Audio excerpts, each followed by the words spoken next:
ምክንያቱም እወድሃለሁ።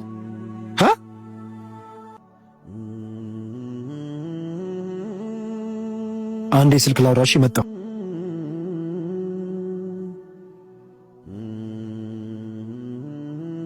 እንዴ ያምሻል እንዴ? ለምን ደግሞ አትረዳኝ? እሱን ሳይሆን እኮ አንተን ለማየት ነው የመጣሁት። ስለምን ማየት ነው የምታወሪው? ከዚህ በፊት እኮ አውርተንበታል። ሲቀጥል ደግሞ የጓደኛዬ ፍቅረኛ እኮ ነሽ። እሱን ያስጨነቅክ? አንተ እኮ ፍቃደኛ ከሆንክ ልተወው እችላለሁ። ይሄ ምን ማለት ነው? ቆይ ምክንያቱም እወድሃለሁ። ይሄ ሁሉ እንደምታስበው አይደለም። እና ምንድን ነው?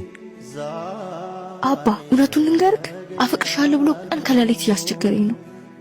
ማን? እኔ? አይዞህ ወንድሜ፣ አንቺ ማትረቢ ሁሉንም ነገር ማለቅ ጅል አድርገሽ ነው እንደምታስቢ። አሁን ጥፊ ከዚህ። ምን ማለት ነው? ከኔ እሱን እያስበለጥክ ነው?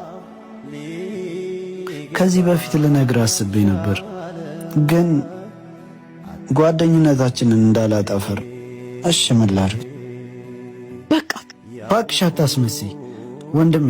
እውነቱን ማወቅ ትፈልጋለህ? እቺ ሴት አትሆንህም። ምክንያቱም ከአንተ ጋር ሆና ከብዙ ሰዎች ጋር አይቻታለሁ። ገደል ግቡሽ ሁለታችሁም።